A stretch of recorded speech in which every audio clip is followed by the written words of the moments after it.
Turns out 6 Rams coaches should have heeded Sean McVay's advice to go look for another job. UCLA lands a starting wide receiver from USC. And Brandon Staley said he was never in fear of his job being in jeopardy with the Chargers. Good morning. I'm James. This is your daily dose of sports and snark for the greatest sports city in the world, Los Angeles. This is the faithful Angelenos morning report. I am looped out on cold meds and I don't give a damn. I am in Columbus, Ohio, spreading the word of LA sports to the masses. And if you enjoy the content that we put out, including today, January 19th, 2023, clickety-clack the like button, clickety-clack the subscribe button. There's a notifications bell. Hit that and let you know when we drop new content. Sharing is caring, let people know we exist. And by all means, comments. Why not? I'm on the road, me lonely. So before we go through the news and notes around LA, quick look at the scoreboard. To be honest, yesterday just wasn't a good day for the Angelenos. Norman Powell scores 30 points, but the Jazz took out the Clippers 126-103. Also, LeBron James scored 32. He is 284 points shy of the all-time scoring record in the NBA. Having said that, Sacramento 116, Clippers 111. Meanwhile, as for today, we took a strong look at the college game. Number 5, UCLA, they are at Arizona State. The Bruins have a 13-game winning streak on the line tonight. USC is at 11th ranked Arizona. You know, it's kind of surprising. People have said that the Trojans have struggled, which may be true, but they're in 3rd place in the Pac-12. Go figure. And Dallas is taking on the Kings at 7:30 tonight. Gabe Vilardi might not play. He was apparently hurt in practice. We just don't know where or how severe yet. So the Rams, since the regular season has ended, have 7 additional openings on the coaching staff. You had Liam Cohen, who knew the writing was on the wall. He knew he stunk up the joint. He ran his little booty back to Kentucky to coach in college ball as quickly as he could. But yesterday, the hammer dropped on 6 assistant coaches. 6 of them.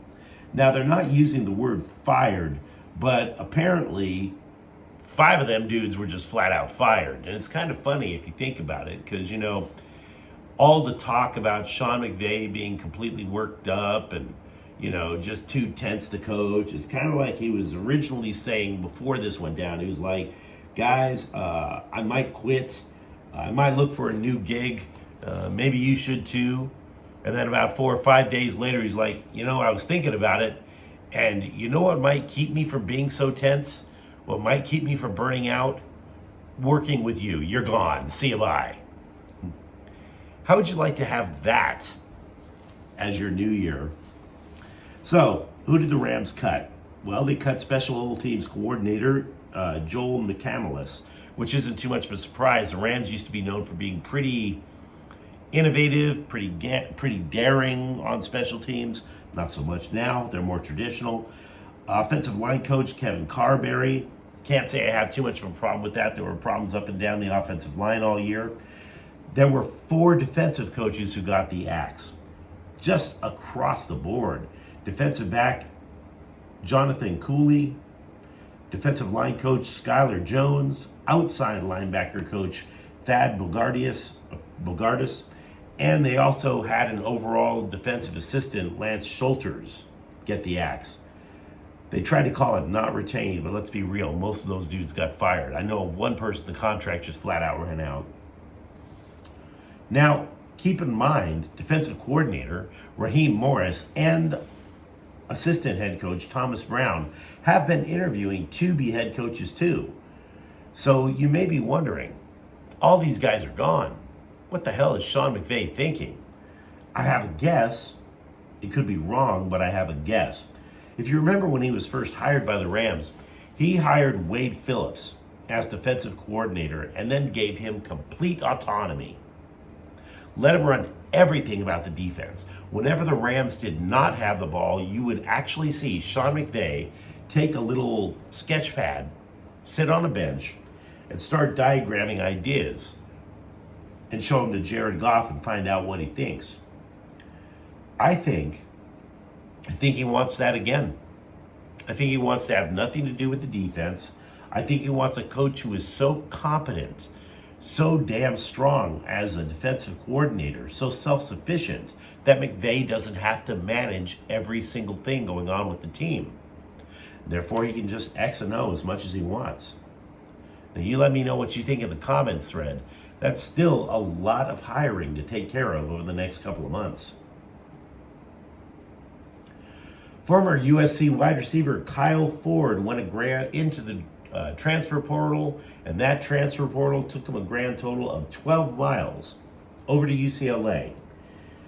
Ford said coaches imagine him playing the same role that Jake Bobo did last year for the Bruins. Now, there is a problem for Ford in the sense that he is injury prone. He was so with the Trojans. When he was on the field, he was somewhat productive. He played 24 games. He caught 5 touchdown passes, 40 passes overall. He has 2 years of eligibility left. And I will be honest, like I said, I don't know how much production they're going to get out of Ford, but assuming he's healthy, kind of like what UCLA has as their top 2 wide receivers with him and J. Michael Sturdivant, who came over from Cal.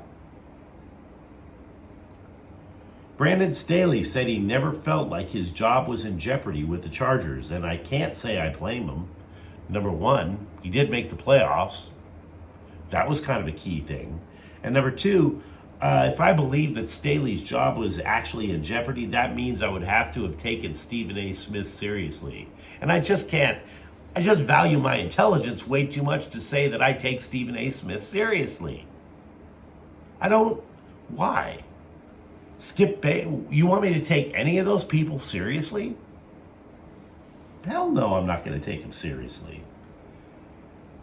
I still believe that Staley was given the option. The ownership basically put a lot of pressure on him and said, look, you either fire a couple of assistants or we have to fire you. Something had to change. And so that's what he did. Staley, as for the future, said it would be a fair assessment to believe that he is going to hire an offensive coordinator with a plan or scheme similar to Sean McVay over with the Rams, or what they're doing up in San Francisco. Also with the Chargers, linebacker coach Michael Will Hoyt was fired. They have already interviewed Browns assistant Jeff Howard for the linebacker coaching gig.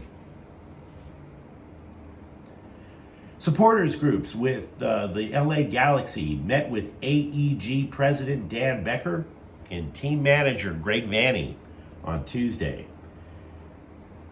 And it's kind of important that they did, seeing as how the supporters groups are like, we are sick and tired of going to games with this team as it's currently structured.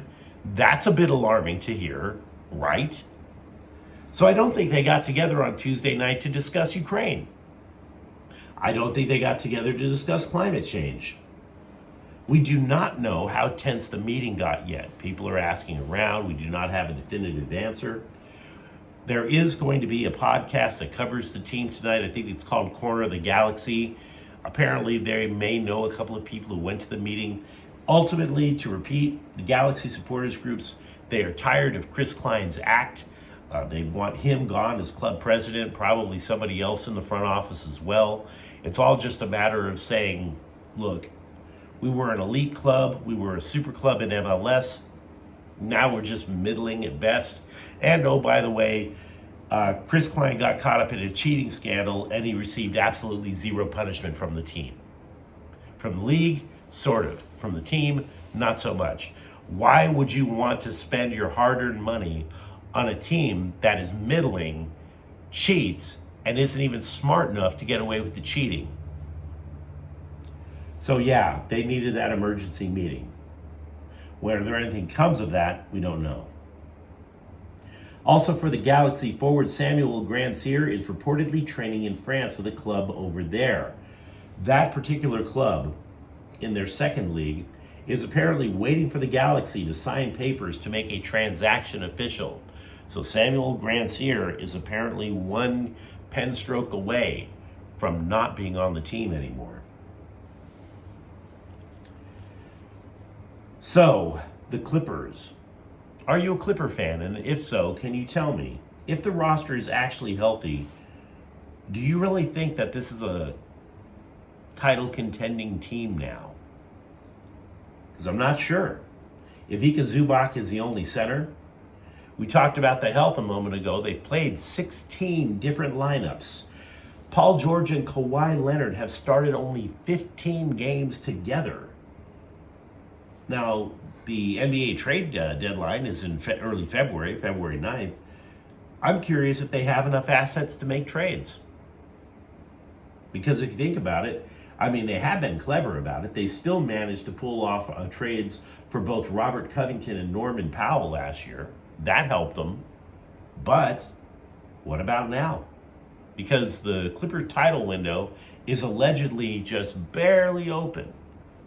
It supposedly is going to close at the end of the year. You tell me. Meanwhile, for the Lakers, for all the bluster about Lakers trades, and there's Laker trade rumors all over the internet.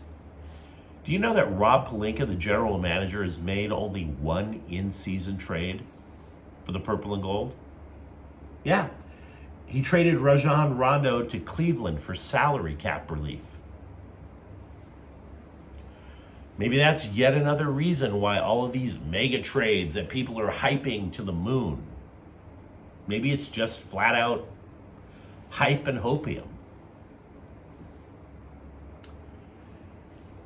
The Dodgers are going to pay $32 million in luxury tax this year. The check is due on Friday, by the way, so they get a bill quickly and they better pay it quickly.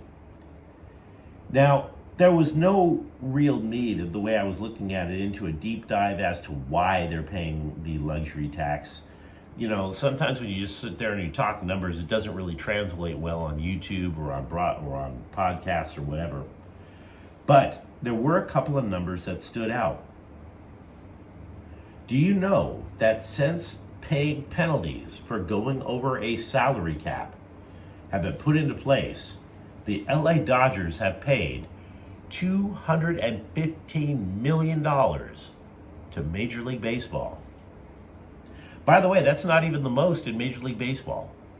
The New York Yankees have paid $358 million in luxury taxes.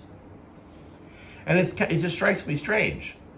That's $500 million right there. $500 million, which is with two teams. I'm by no means a social justice warrior, but what in the hell is Major League Baseball doing with all of that money? Right? You always see these memes on social media about, oh, they should tax churches and pay for the homeless, which of course would never work. But I'm looking at $500 million just from two Major League Baseball teams. I don't know. I'm not saying that they should. But man, if you did some philanthropy with that stuff instead of cutting a check to the Tampa Bay Rays so that they can just continue to suck anyway, you could do a lot of decent things. Just thinking out loud, guys. Just thinking out loud. Hey, I want to go back to the Clippers for just a moment. I neglected to mention this. This is my fault. Former coach Chris Ford, also known as the guy who sank the first three-point shot in NBA history, has died at the age of 74, which I guess made him the Steph Curry of his day. But seriously, folks, Chris Ford played for the Celtics. With the Celtics, he was known as the Mad Bomber. I'm sure there are some distance runners in Boston who aren't particularly fond of that nickname, but either way, R.I.P. Chris Ford. Finally, The Athletic. They have a college basketball columnist who believes in a, quote, magic eight. He used to love a column that was written by former soccer journalist Grant Wall. Grant Wall also liked college ball. And he would list the 8 teams that he thought had the only legit chance to win March Madness. So this Athletic columnist did the same thing. UCLA is in his Magic 8 list. The reason the columnist thinks Tiger Campbell, Jaime Jaquez Jr., Jalen Clark, that they are most likely the best trio of two-way players in college basketball right now. He also added that Arizona has a fatal flaw: defensive deficiency. Now, I have no idea what the hell that metric is. I'm not going to front. I'm not that much of a nerd. Oh, trust me, in high school, I was spaz-tacular, but as a grown-up, man, I can't just sit there and plunge into all these analytics crap. No effing way. But you let me know what you think in the comments thread. Let me know what you think about the Rams and Chargers coaching situation. Or for that matter, UCLA had a pretty good day both in basketball and football. Thank you for watching. If you enjoyed watching Faithful Angelenos, don't forget to subscribe to the channel. We talk about LA sports every single day. I'm James. We'll be back tomorrow. Faithful Angelenos is a Kia and Corte El Queso production. Take care.